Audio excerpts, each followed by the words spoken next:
Hello everyone, welcome back to my channel. तो आज हम समझेंगे थर्ड राउंड में और स्पोर्ट राउंड में और आपका मॉप अप राउंड में कौन कौन बच्चा जो है पार्टिसिपेट कर सकता है। और आपको ये गलती तो बिल्कुल नहीं करनी है जो मैं आपको बताने वाली हूँ आज। ठीक है, वीडियो को पूरा देखना है, कंप्लीट वीडियो को आपको देखना है ताकि कोई गलती आपसे ना हो जाए। ठीक है, तो चलिए हम थर्ड राउंड को, स्पोर्ट राउंड को अच्छे से समझते हैं। ठीक है, स्पोर्ट राउंड क्या होता है, कैसे होता है, इसके क्या फ़ायदे होते हैं स्पोर्ट राउंड के, और मॉप अप राउंड भी कुछ निकाले जाते हैं। ठीक है, मॉप अप राउंड क्या होते हैं, उनका हम मतलब समझेंगे। और आपको जो कुछ ऐसी गलतियाँ भी होती है जो बच्चे कर देते हैं लेकिन वो आपको नहीं करनी है, तो इसलिए आपको इस वीडियो को पूरा देखना है। मैं आपको गलती भी बताने वाली हूँ। ठीक है, तो चलिए समझते हैं स्पोर्ट राउंड क्या होता है। ठीक है, सबसे पहले हम समझेंगे कि आपका जो थर्ड राउंड है, थर्ड राउंड में कौन कौन बच्चे पार्टिसिपेट कर सकते हैं। देखो, जो थर्ड राउंड होता है इसमें बेसिकली आप क्या करते हो, अपग्रेड करते हो। ठीक है, अपग्रेड करते हो ताकि आपको आपकी जो प्रेफरेंस लिस्ट का जो आपकी जो प्रेफरेंस है, प्रेफरेंस का जो आपको अच्छा कोर्स लगता है, फेवरेट कोर्स है, और जो भी आपका ड्रीम कॉलेज है, ताकि आपको वो मिल जाए। अगर आपको फर्स्ट राउंड में नहीं मिला, सेकंड राउंड में मिला, तो आप थर्ड राउंड के लिए अपग्रेड करते हो। ठीक है, अब सपोज जैसे किसी बच्चे को जो है जूलॉजी ऑनर्स करना है। ठीक है, जूलॉजी ऑनर्स करना है।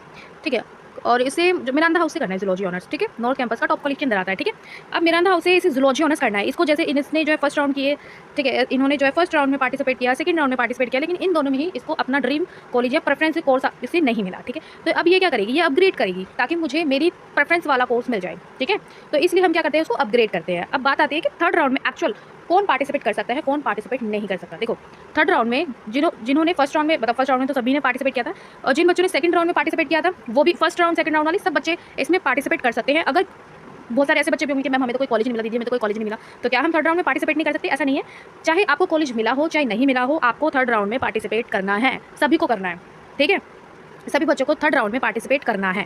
ठीक है, बेसिकली थर्ड राउंड में आपका जो आप देखो, फर्स्ट राउंड में आपने पार्टिसिपेट किया, सेकंड राउंड में किया, तो आप थर्ड राउंड के लिए भी आप एलिजिबल हो जाते हो। जिन्होंने जो है सेकंड राउंड में अपग्रेड किया था, तो सेकंड राउंड में उनको जो है फर्स्ट राउंड में अपग्रेड किया था, उनको सेकंड राउंड में कोई कॉलेज अलॉट नहीं हुआ, जो उनका कॉलेज था सेम वही कॉलेज रहा। अब ध्यान रखना, अगर आपका सेकंड राउंड में कोई कॉलेज आपका अपग्रेड होकर कोई कॉलेज आपको नहीं मिला, सेम जो कॉलेज आपको पहले मिला था वही कॉलेज अपग्रेड नहीं हुआ आपका, तो आप थर्ड राउंड में ऑटो अपग्रेड हो जाओगे। मतलब जब आपका थर्ड राउंड आएगा ना, तो वो आपको कंसीडर कर लेगा अपग्रेड में। ठीक है, खुद ही कंसीडर करेगा, आपको कुछ नहीं करना। समझ में आ गई? अब हम बात करते हैं स्पोर्ट राउंड क्या होते हैं। ठीक है, स्पोर्ट राउंड क्या होते हैं, मॉप अप राउंड क्या होते हैं, इन सभी के बारे में हम लोग जो है समझने वाले हैं। चलिए स्टार्ट करते हैं।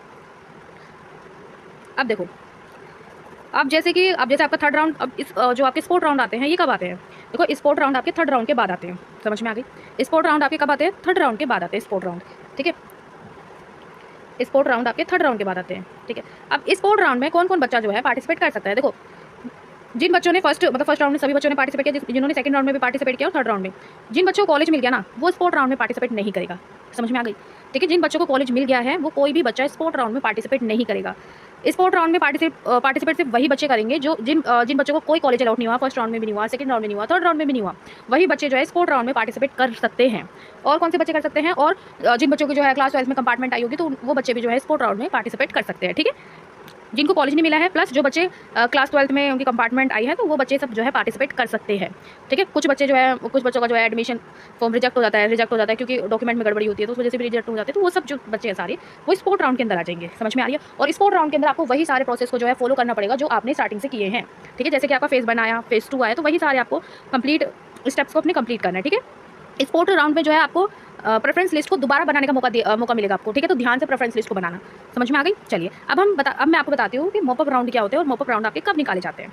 ठीक है, चलिए, अब हम किसकी बात कर रहे हैं?